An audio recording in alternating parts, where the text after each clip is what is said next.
Agora nós temos algo a fazer aqui hoje, e eu quero chamar aqui na frente. Eu não sei o que o Mateus decidiu, Mateus, só vocês, né? Nós vamos então chamar aqui na frente o Mateus, a Larissa, que eles vão, junto comigo aqui, nós vamos apresentar a Luísa Nicolau dos Santos, que nasceu no dia 18 de dezembro de 2019, filha do Mateus Nicolau da Silva e a mãe Larissa Pereira Nicolau dos Santos. Os avós paternos, o Tony Kleber Nicolau da Silva e a Sandra Maria da Silva. Os avós maternos, Gerson Santana dos Santos e a Cristiane Aparecida Pereira de Carlos. Estão aqui testemunhas, o Laerte está aqui com a Jô, a Stephanie está aqui com o Henrique, a Aparecida com o Alcides, está todo mundo aqui, né? Hoje eles estão aqui, a Cida está aqui. E por questões, a gente sabe aí do que está acontecendo no Brasil, então hoje só eles estão aqui em cima, e nós vamos apresentar essa criança a Jesus. Mateus e Larissa, eu penso que uma das grandes dádivas que Deus dá para a gente é a gente poder gerar filhos, né? Eu imagino, a gente olha, quando eu fiquei sabendo a idade do Mateus e da Larissa, um dia consultando a documentação aqui, eu falei, rapaz, o que é isso? Até comentei com a Jô, né, Jô? Falei, poxa, eles são líderes de células, os meninos jovens, e assim, então, e hoje eles têm uma dádiva na mão deles. Eu acredito, Mateus, que além disto, tem uma outra coisa que é muito bom, que é muito legal, é ser vovô. Quando eu fui avô a primeira vez, aos meus 49 anos de vida, parece que é uma situação estranha, mas depois, você não sabe o quanto que é bom ser vô, não é? Porque tudo é uma dádiva de Deus, e eu acredito que vocês têm os melhores sonhos para essa menina, melhores sonhos. Vocês têm as melhores, sabe, o melhor que vocês puderem desenhar, as melhores histórias, eu acredito que vocês têm para a Luísa, não é verdade? Se vocês, como pais, e todos os pais presentes, e pais que fazem o papel de pais e mães, quando o nosso filho está doentinho, a gente, se pudesse, tomaria o lugar deles, cederia a nossa saúde para eles, para que eles estivessem inteiros. Então, é um amor inexplicável, E este ato, eu costumo dizer assim, que é um ato profético, né? Um ato profético, porque nós não batizamos crianças, a Igreja do Evangelho Quadrangular não batiza crianças, porque nós entendemos que o batismo ele é para arrependimento de pecados, e a Luísa não tem pecados, ela não tem pecados ainda, a idade que ela tem, o tempo de vida que ela tem, ainda não, ela não é uma criança que nós podemos dizer que ela é pecadora, ela não fez nada. O pastor Evaldo, às vezes, quando ele apresenta crianças aqui, ele costuma falar algumas coisas que estão acontecendo no mundo, e ele pergunta para a criança não vai saber responder, não tem maldade. Mas haverá um dia que a Luísa crescerá, e ela vai decidir pelo batismo em águas, ela vai decidir pelo exemplo deles, do Mateus e da Larissa, com certeza ela vai decidir por isso. E então, o que nos resta, e na verdade a palavra não é nem nos resta, o que nos cabe é apresentar a Luísa ao Senhor, e entregá-la ao Senhor, e ofertá-la ao Senhor mesmo, e pedir para que o Senhor a guarde, que o Senhor a abençoe, e que ela possa ter tudo do melhor nessa terra, Mateus e Larissa. Como pastores, é o desejo do nosso coração, né? Que realmente as nossas crianças, elas cresçam e elas venham ser, sim, os nossos substitutos no dia de amanhã no ministério, para pregar a palavra de Deus, e que elas sejam abençoadas em todas as áreas. Eu quero ungir a pequenininha, depois eu vou me afastar dela, tá? Só vou ungir aqui a testinha dela, em nome do Pai, segura ela um pouquinho. Do Filho e do Espírito Santo. Agora eu fico você de longe, tá, Luísa, para você não chorar mais. E vocês que estão aqui comigo também, se vocês puderem, quem pode estender as mãos, estenda a mão aqui para frente. A gente não está num grupo grande de pessoas, mas estão todos espaçados aqui. E nós vamos orar por essa menina. Senhor Jesus, nós estamos diante da Tua presença, nós estamos diante do Senhor, nós estamos diante do Teu altar. Eu bem sei, Senhor, eu bem sei que o desejo do Mateus e da Larissa é que tudo de melhor aconteça com essa criança, o desejo dos avós, os desejos dos amigos, das testemunhas que aqui estão. E eu quero te pedir no nome do Senhor Jesus, que o Senhor abra as janelas dos céus, e que a Luísa, ela seja, Senhor, marcada. Eu ungi essa menina, Senhor Jesus, e que não seja o toque das mãos do pastor, mas que seja o toque do Deus Todo-Poderoso, marcando a vida dela, a existência dela e todo momento da vida da Luísa, ela possa ser guardada, ela possa ser preservada. Nós oferecemos ela a Ti, porque, Senhor, eu sei que o Senhor é que cuida da gente, é o Senhor quem anda com a gente, eu sei que o Senhor está com a Luísa, é a minha oração, no nome do Senhor Jesus, amém e amém. Amém, gente? Então eu vou entregar para você, Mateus, o certificado, tá? Que diz assim, certificado de apresentação de crianças, certifico que Luísa Nicolau dos Santos, nascida em 18 de dezembro de 2019, filha de Mateus Nicolau da Silva e de Larissa Pereira Nicolau dos Santos, foi apresentada ao Senhor conforme a palavra de Deus. Oficiante, pastor Cássio, tá bom? Deus abençoe vocês, tá bom? Larissa, Deus abençoe. Luísa, Deus abençoe. Muita bênção na vida de vocês, em nome do Senhor Jesus Cristo. Amém? Agora a gente vai para um outro momento. É um momento que eu ministro a palavra de Deus. Eu espero que Deus use a minha vida para te abençoar, onde você estiver. A gente costuma dizer o seguinte, que às vezes você não verá esse culto hoje, né, no domingo. Você não assistirá ele hoje, no domingo. Talvez você assista à noite, talvez você assista, sei lá quando, durante a semana. Talvez você que está me vendo falar hoje com você, você está num momento tão distante de tudo isso que nós estamos vivenciando no mundo, no Brasil. Mas eu espero que o Senhor me use para falar ao teu coração. A palavra que Deus colocou no meu coração hoje está no livro de 2 Samuel, capítulo de número 12. Eu vou ler o verso 1 até o verso 6 de 2 Samuel, no capítulo 12. E ele conta esses textos, esses versos, eles falam um pouquinho da história de Davi. E eu vou falar um pouquinho também do que aconteceu no capítulo 11, muito embora se eu fosse ler tudo, é uma leitura muito extensa. Mas eu quero ler o 12, quando Natã, ele repreende a Davi.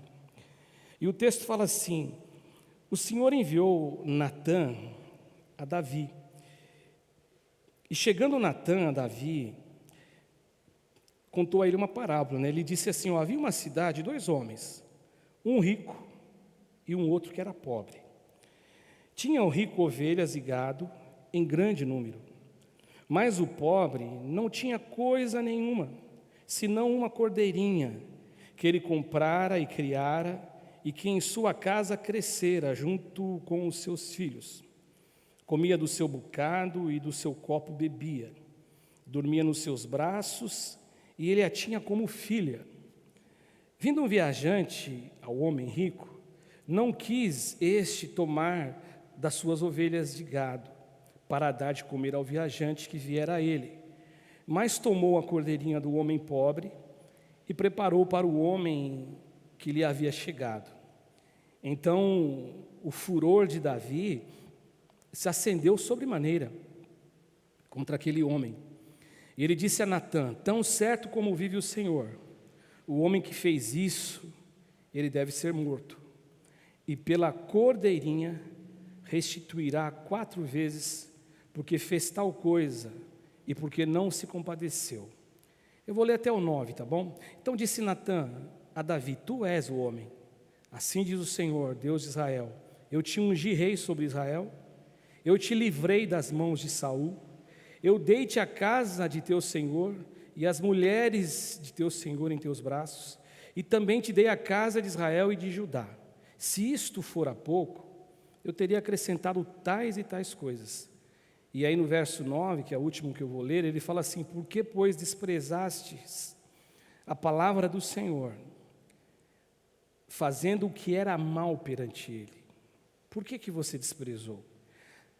A Urias, o heteu, você feriu a espada, e a mulher, a sua mulher, tomaste por mulher, e depois de o matar com a espada dos filhos de Amon. Esse é o texto, e essa é a palavra que Deus colocou no meu coração para a gente conversar hoje aqui. E eu queria falar aqui hoje um pouquinho com você, quando o ponto cego em relação a nós, ele nos torna insensíveis. A nós, nos torna insensíveis a Deus, nos torna insensíveis às verdades que estão tão próximas da gente. E quando eu penso em Davi, e eu lembro de Davi, Eu entendo que essa passagem aqui da história de Davi é uma das passagens mais tristes e mais melancólicas de Davi. Mas eu acredito que mesmo ela sendo uma história triste, uma história melancólica, ela tem muitos ensinamentos para mim e para você. Ela tem muitos significados para mim e para você. É uma história que a Bíblia não fez questão nenhuma de esconder. O Senhor não fez questão nenhuma de abafar a história. Ele nos trouxe luz sobre essa história. Mas é uma história que, ao meu ponto de vista, ela é carregada de tristeza. Por quê? Davi era o homem que, a Bíblia diz assim, que era o homem segundo o coração de Deus. Davi é o homem que Deus separou para o reinado de Israel. Davi é um homem tão sensível. Davi é um homem que ele tinha uma intimidade tão grande com Deus. Davi é um homem que nos mostra como nos relacionar com Deus. Davi era um homem que compôs tantos salmos lindos, tanta canção maravilhosa que existem, ou canções maravilhosas que existem até hoje. Davi era um homem que demonstrou em certo momento da sua vida tanta coisa bacana para nos ensinar, lealdade, uma postura de saber se colocar de forma empática no lugar de alguém. Davi sempre foi assim. Eu estava lendo ontem, por exemplo, uma história de Davi, quando Davi ele vai até Nabal. Quando Davi ele se aproxima de Nabal, lógico que depois que Nabal tem uma postura totalmente horrível, totalmente ingrata com Davi, Davi ele se enche de fúria. Mas eu estava lembrando das palavras de Davi a Nabal, quando ele chegou, ele passou próximo às terras de Nabal, se colocando com uma certa humildade, dizendo: olha meu senhor, nós estamos aqui. E ele que tinha guardado a Nabal, tinha protegido a Nabal. Ou seja, Davi ele tem coisas maravilhosas para a gente lembrar. Lições de vida que são lições fantásticas. Basta lembrar da vida dele com Jonatas, a lealdade dele com Jonatas, a aliança dele com Jonatas. São coisas lindas para que a gente possa aprender com ele. Mas este homem aqui, Davi, com todas essas qualidades, ele é o homem que cega diante de algo horrível.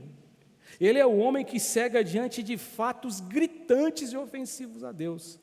Por exemplo, o texto de 2 Samuel, que eu disse para vocês que eu ia trabalhar um pouquinho o capítulo 11, no verso 26 e verso 27, logo no final do verso 27, eu vou ler o 26 para dar um entendimento para você se encaixar no contexto. Diz assim, ouvindo pois a mulher de Urias, que seu marido era morto, e nós vamos falar sobre isso aqui também hoje, ela o pranteou. E passado o luto, Davi mandou buscá-la e a trouxe para o palácio. E ela tornou-se por mulher de Davi. E ela lhe deu à luz a um filho. Agora olha o que está escrito no final do verso 27. Porém isto que Davi fez, foi mal aos olhos do Senhor. E aí eu fico pensando, logo Davi, com um currículo tão significativo para Deus, logo Davi com um currículo tão significativo para mim e para você, logo Davi que é um personagem que a gente olha com tantos exemplos bons, com tantas atitudes corretas, com tanta resposta assertiva ao meio com que ele vivia, tanta resposta correta, mas nada disso impediu que Davi, ele marcasse, escrevesse na vida dele e na história dele, do ministério dele, do reinado dele e principalmente da vida dele, uma história tão triste e melancólica como esta. Nada disso impediu. Apenas para refrescar a sua memória do que ele fez, ele possuiu algo que não era dele. Ele possuiu a Batseba, uma mulher, que um dia ele no seu palácio, ele olhava lá do alto, ele viu ela se banhando, e ele desejou aquela mulher, ele procurou saber quem era aquela mulher, foi informado ao rei que ela era a mulher de Urias. Mesmo assim, por ser Urias um valente de Davi, um homem guerreiro, um homem que fazia parte do exército de Israel, ele não teve nenhuma consideração, porque ali ele começou a ser tomado por um ponto cego em relação a ele mesmo, e aí ele foi e possuiu Batseba. Além disso, quando a mulher ela chega ela chega e conta para Davi que ela estava grávida, ele fez de tudo para esconder o que ele tinha feito. Ele chama o Urias, ele manda uma carta a Urias para que ele voltasse a Jerusalém. Urias chega em Jerusalém e Davi o recebe em seu palácio, e Davi pede para que ele fosse se deitar com a sua mulher, passar a noite com a sua mulher, querendo que aquilo que ele havia feito tivesse sido escondido, porque na cabeça de Davi, logicamente, não precisa ser muito inteligente para isso, se Urias tivesse passado aquele final de semana, quando a criança nascesse, provavelmente todos iam pensar que foi porque Urias estava com a tua mulher. Mas Urias, ele demonstrou uma lealdade incrível, né? Porque ele disse assim: como que eu poderia vir para casa descansar e deitar-se com a minha esposa, se a arca do Senhor, né? E se os meus irmãos estão em guerra, se os meus irmãos estão morrendo para defender tudo aqui, defender a nossa terra, defender a nossa religião, vamos dizer assim, como que eu poderia me deitar com a minha mulher e saber que tem gente morrendo na guerra e eu estou aqui? E ele não foi. E por ele não ir, então Davi, ele começa então agora a arquitetar um plano junto com Joabe. Aí o que Davi faz? Davi o embebeda, a Bíblia fala que ele se embebedou, Urias, mas ele mesmo assim não foi para casa. Ele tinha consciência do que ele estava fazendo. Davi viu que não tinha jeito. Davi então ele pega uma carta, escreve uma carta, entrega na mão do próprio Urias, escrevendo o seguinte na carta ao seu general Joabe, que era para que ele colocasse Urias na hora que a guerra, num ponto da guerra mais acirrado, onde não tivesse ali, quem estivesse ali, muitas possibilidades de morte, e quando ele fosse colocado ali, ele sairia dali e deixaria Urias morrer. Urias pega aquela carta, que era uma sentença de morte, e ele carrega até Joabe, e a história você sabe.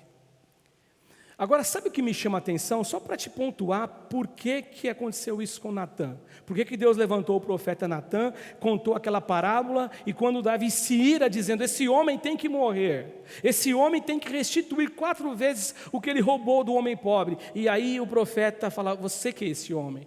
E ele toma um susto provavelmente. Mas o que me chama a atenção aqui é que esse homem tão sensível, Davi, um personagem que a Bíblia me revela tão sensível, ele demonstra isso nos salmos que ele compôs, isso não ter força, um homem tão temente a Deus, que ele orava a Deus, ele falava com Deus, mas todo esse contexto de vida de Davi, ele não ter força, isso tudo não ter força, de fazer ele ser impedido de botar a cabeça no travesseiro e dormir.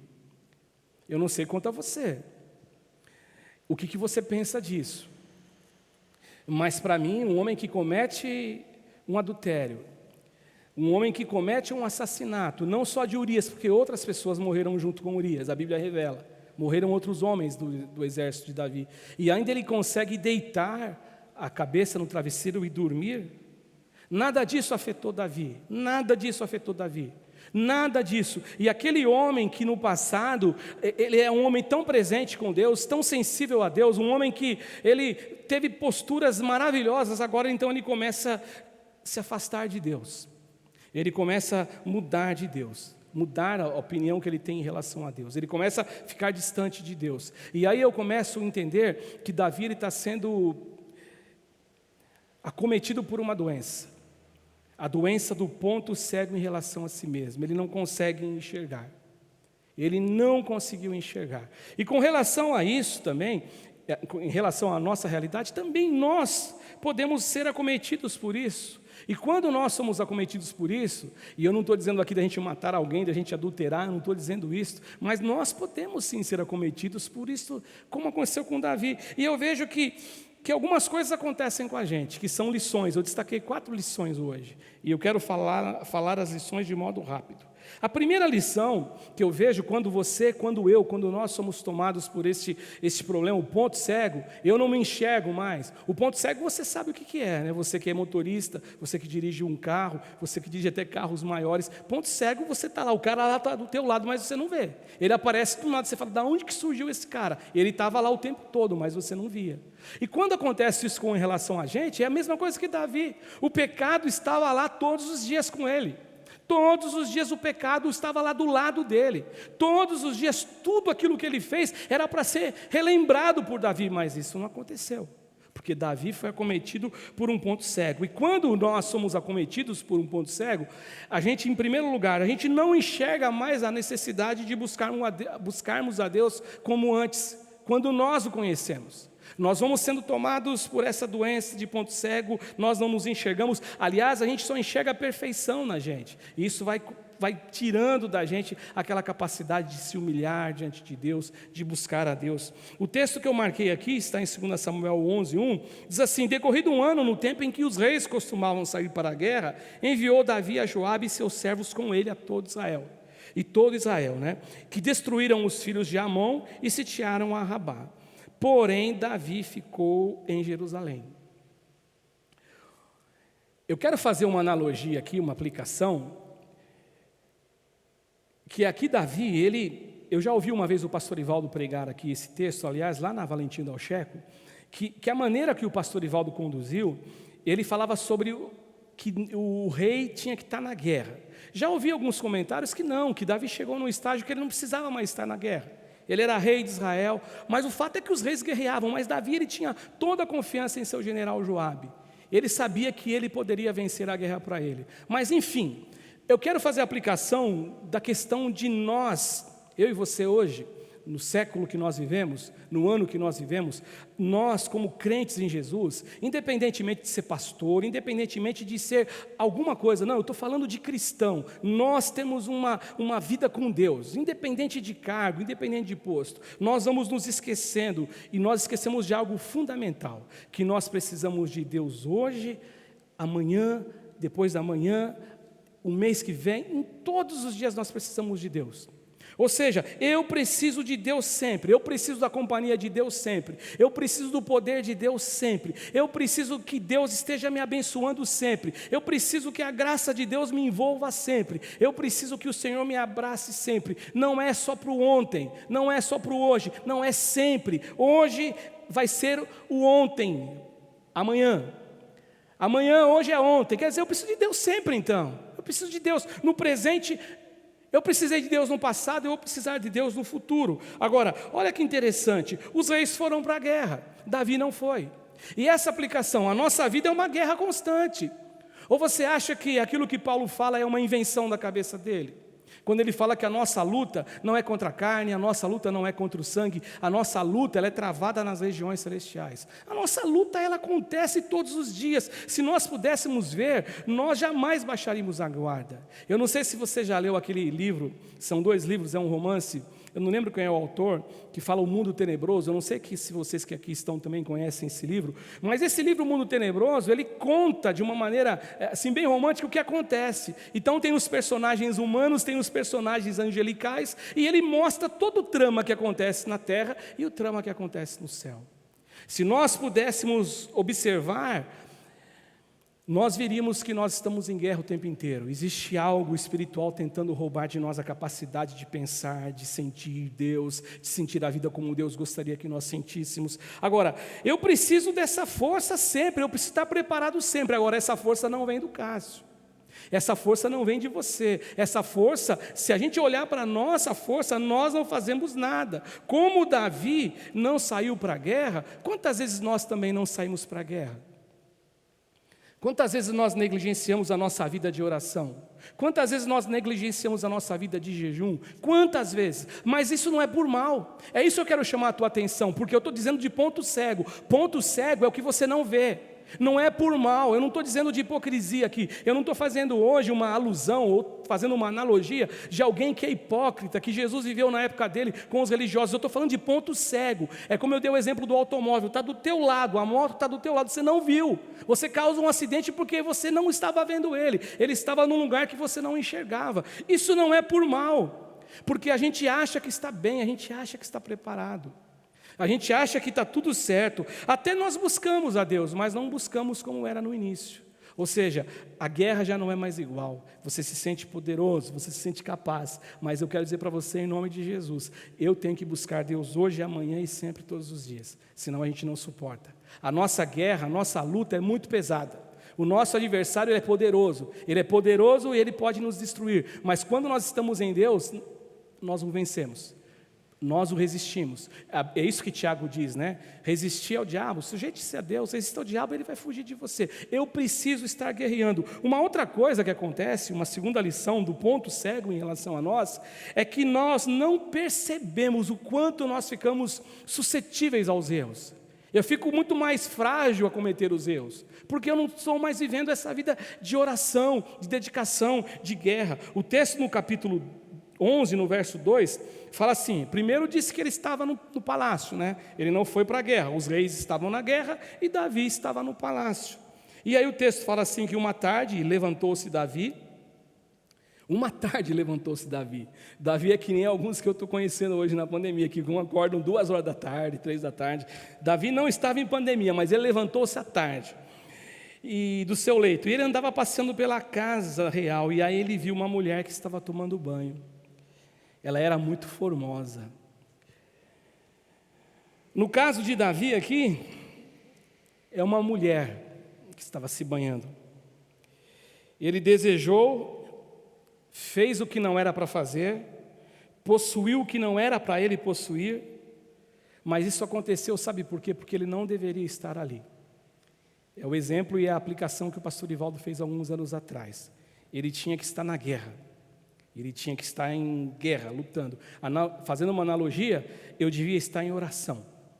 Eu devia estar clamando a Deus. Eu tenho que estar buscando a Deus, para que eu possa ter forças para suportar toda tentação, toda adversidade, toda guerra, toda luta. Então a aplicação aqui é exatamente essa, em relação a mim e a você. Que nós não buscamos Deus mais como do início, porque é um ponto cego. A gente acha que está preparado, a gente acha que está bem, a gente acha que está legal. Uma vez eu ouvi uma mensagem de um pastor, o pastor Edson Rebustini. Eu tenho esse sermão dele até hoje guardado, mas eu tenho ele em fita cassete. Você que nasceu aí não sei que ano, você não sabe nem o que é fita cassete. Mas eu tenho esse sermão gravado. E o Edson Rebustini, ele pregou assim uma vez: Deus ele está muito mais interessado como você termina a sua carreira do que como você inicia a sua carreira. E eu nunca mais me esqueci disso, porque quantos pastores que começam bem o seu trabalho, o seu ministério, mas eles naufragam pelo meio do caminho? Quantas pessoas que começaram bem? Paulo, quando ele escreve as suas cartas, você vai encontrar personagens que Paulo escreve que começaram bem, começaram com ele, começaram junto dele, mas no decorrer do caminho eles se perderam. Ele tem nomes que ele cita, pessoas que amaram os prazeres do mundo, como ele fala de um tal de Demas, e fala de Alexandre, e fala de tanta gente que se perdeu ao longo do caminho. Ou seja, porque são pontos cegos, porque a gente começa a achar que nós estamos preparados, e por achar que nós estamos preparados, a gente começa a cometer erros atrás de erros. Primeiro erro que a gente comete, que eu tenho certeza que foi o que aconteceu com Davi, ele deixou de ouvir a voz de Deus. Em segundo lugar, no segundo erro, porque a gente não ouve a voz de Deus, a gente vai perdendo a sensibilidade para com a voz e para com a vontade e o desejo dele para com a gente não tem mais sensibilidade. É do nosso jeito agora, não é mais o jeito de Deus. E em terceiro lugar, por não ouvir a voz de Deus, nós nos posicionamos em lugares que não era para a gente estar posicionado. Foi o que aconteceu com Davi. E quando então Batseba vai a Davi e diz assim, tem um recado para o rei. Qual é o recado? Diga a ele que eu estou grávida. O texto está em 2 Samuel 11:5. Aí ele começa uma decadência total, e um processo de erros e de desgraças e mais desgraças, uma atrás da outra. A primeira coisa que ele faz, ele traz, que eu já falei, mas ele traz Urias para Jerusalém. Ele tira o cara que estava em guerra, que estava servindo o país, ele traz Urias para que ele se deitasse com a sua mulher. E ele deitando com a Batseba, aí ele dizia, a gravidez, eu não tenho nada a ver com isso, ele é o pai da criança. Um outro erro que ele faz, e aí ele faz algo tremendamente trágico. Ele planeja o assassinato. 2 Samuel 11, 14 e 15, que eu não li, agora eu vou ler, fala assim, pela manhã, Davi escreveu uma carta a Joabe, e lhe mandou por mão de Urias. Escreveu na carta dizendo o seguinte, ponde Urias na frente da maior força da peleja, e deixa-o sozinho, para que ele seja ferido e morra. Gente, isso para mim me chama atenção demais. Davi é homem segundo o coração de Deus. Davi é um poeta, Davi escreveu tanta coisa. Davi é tão íntimo com Deus, Davi é um cara tão assim. E como que Davi chegou numa situação dessa? Ponto cego. Davi se esqueceu, Davi não estava vendo isso. Agora, por ter esse ponto cego, Davi entrou numa estrada sinuosa de pecado e pecado. Aliás, o Salmo fala assim, no Salmo 42, no verso 7, um abismo chama outro abismo. E isso foi acontecendo com Davi. A primeira lição, então, a gente perde, a gente começa a achar que a gente não precisa mais buscar a Deus como antes, que é um ponto cego, porque eu estou bem. Não é por mal, eu estou bem, eu me sinto preparado, mas eu nunca estarei preparado sem Deus. A outra coisa, então, eu começo a me tornar suscetível a erros e mais erros, eu vou cometendo erros e mais erros, foi o que aconteceu com Davi. E uma outra lição aqui que acontece com o ponto cego, os nossos erros, o pior de tudo, e isso é pior, eles se tornam invisíveis a nós mesmos, nós não enxergamos os nossos erros. Versículo 5 do capítulo 12, verso 6. Quando o Natã contou aquela parábola da ovelhinha para Davi, do homem rico e do homem pobre, que o homem rico tinha muitas ovelhas, poderia matá-las quantas quisessem para servir a pessoa que ele recebeu como visitante, mas ele não o fez, ele pegou a única ovelhinha do homem pobre e matou a ovelhinha. Davi se encheu de fúria. Agora, olha que interessante. Cara, mas era uma parábola do profeta. Davi, ele se encheu de fúria porque alguém matou uma ovelhinha. Alguém matou um animal. E olha, pelo amor de Deus, a gente está no YouTube, eu tenho que tomar muito cuidado. Não estou dizendo que é para matar animal também. Eu estou dizendo na proporção das consequências. Mas só que ele não se apercebeu de algo muito pior que ele tinha feito. A Bíblia dá ênfase a Urias, ele matou Urias, mas ele matou mais pessoas por aquela cartinha que ele escreveu dizendo, ponde Urias no lugar que for a peleja estiver acirrado e larga ele para morrer sozinho. Faça isso, porque não teve caráter, porque não teve coragem, porque não teve hombridade de olhar para Urias e dizer, eu pisei na bola com você, fiz o que não era para fazer, sabe, possui tua mulher. Não, ele não queria fazer isso, ele queria manter a postura do rei. E aí, na hora que ele ouve a historinha, a Bíblia fala que ele se encheu de furor. Ele se encheu de furor contra aquele homem, disse a Natã, tão certo como vive o Senhor, falando em nome de Deus, que o homem que fez isso deve ser morto. E antes dele morrer, pela cordeirinha ele vai restituir 4 vezes, porque fez tal coisa e porque não se compadeceu. Isso aqui me chama atenção também. O ponto cego, gente, é uma coisa tão forte em nossas vidas. Porque Davi estava em pecado falando em nome do Senhor. O Natã foi para lá para corrigir Davi, ele estava vivendo em pecado. Ponto cego. Achando que está bem. Que nem o Sansão que está sem força, está careca e está achando que tem força. Acha que está bem, mas não aguentou mais levantar lá as coisas. Está vindo aí os seus inimigos. Ele não conseguiu, prenderam ele, furaram os olhos dele, por quê? Tinha cometido um pecado. Aqui falando de Davi, do mesmo jeito, está em pecado, ponto cego, tão certo como vive o Senhor. Olha que bonito, né? Um exemplo, alguém em pecado, um pastor em pecado, tão certo como vive o Senhor, e acho que ainda mudou a voz para falar. Mas está em pecado, ponto cego. E aí é o ponto cego de nós mesmos, ele não conseguiu enxergar o pecado, e por não conseguir enxergar o pecado, ele não tem condição de consertar o pecado, porque ele não enxerga. Mas tudo isso, gente, é uma coisa que vai acontecendo de modo natural. Eu não oro mais como orava antes, eu não falo mais com Deus como eu falava antes, eu não busco mais a Deus como eu buscava antes, eu não tenho mais tanto interesse pelas coisas de Deus como eu tinha antes, eu vou começando a ficar um livro com páginas em branco para que erros sejam escritos na minha vida. Não tem por onde. E em terceiro lugar, o pior é que eu não passo a perceber isso. Aconteceu como eu disse, não buscou Deus como no início e não percebeu suas falhas, os seus erros. Mas no próximo texto, Natã dá um susto em Davi. Olha como ele estava cego em relação a tudo. Talvez a expectativa do profeta, e eu estou viajando um pouquinho aqui agora, fosse que quando ele contasse a parábola, Davi falasse assim, olha, perdão, foi eu. Você está me falando porque eu fiz isso, eu me humilho aqui, me perdoa, Senhor, eu quero pedir que o Senhor me perdoe. Mas não, ele nem percebeu. Mas Natan, na sequência do verso, ele diz assim: este homem é você. Este homem que você não concebe a ideia, não consegue conceber a ideia, uma outra ideia, a não ser que ele tem que morrer. Este homem que você não concebe a ideia de falar, perdoa esse homem, quem é esse cara? Vamos conversar com ele, vamos falar para ele restituir aqui a cordeirinha, mas não, você quer matá-lo. Este homem é você. Davi havia feito coisas horríveis, mas ele não via, ele não enxergava, ele não percebia. E no Salmo 32, é um salmo do rei Davi. O Salmo 32, Davi, ele conta uma história para a gente. Aliás, ele relata um fato e uma verdade. Ele fala assim: bem-aventurado aquele cuja iniquidade é perdoada, cujo pecado é coberto.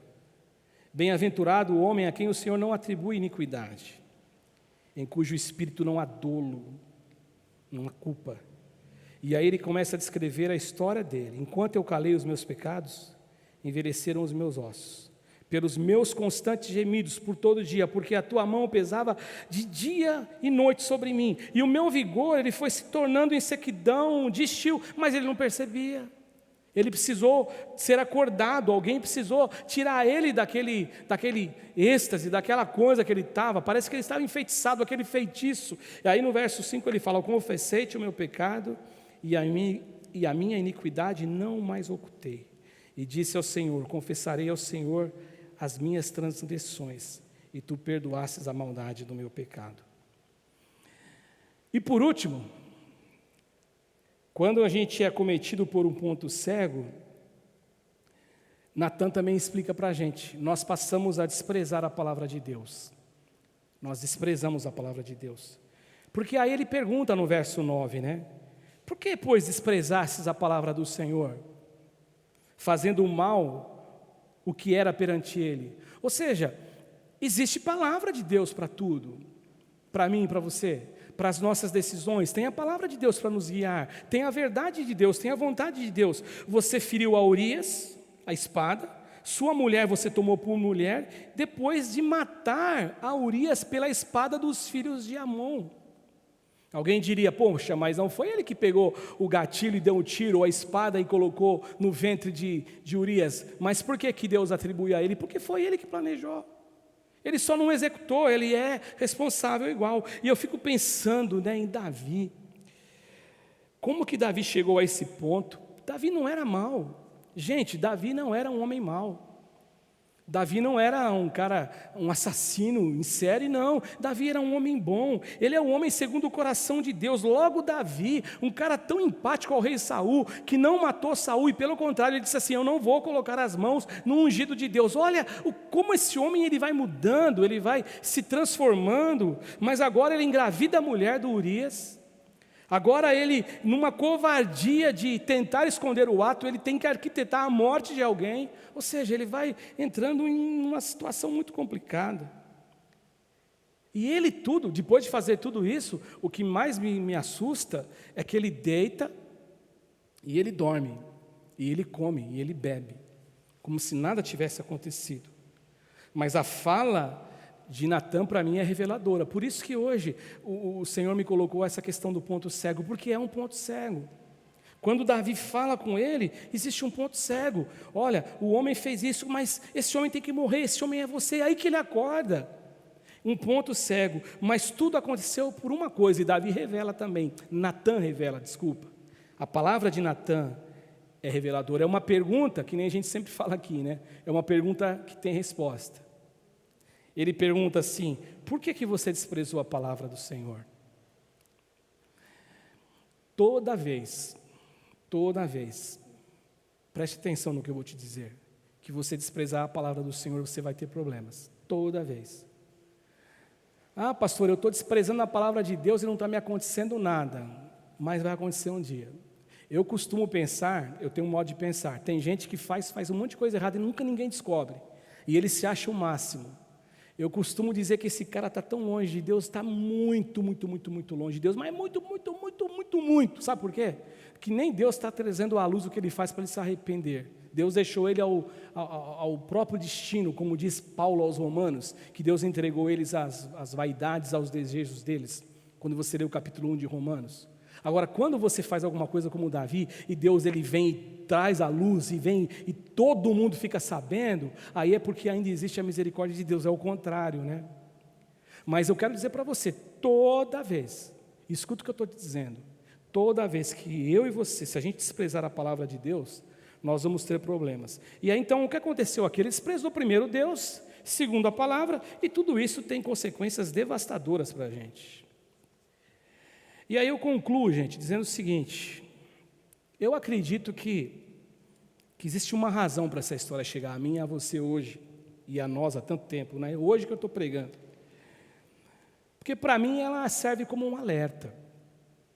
Para mim o Espírito Santo falou no meu coração que essa história de Davi, ela serve como um alerta, um alerta. Qual alerta, Cássio? Para a gente se policiar, hoje e amanhã. É muito mais fácil, é muito, muito, muito mais fácil eu exigir que alguém pague pelo que fez e seja morto, não literalmente.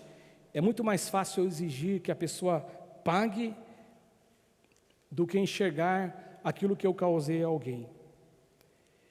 E é mais fácil esquecer, é o que aconteceu com Davi, o que eu faço, do que esquecer o que alguém fez contra mim.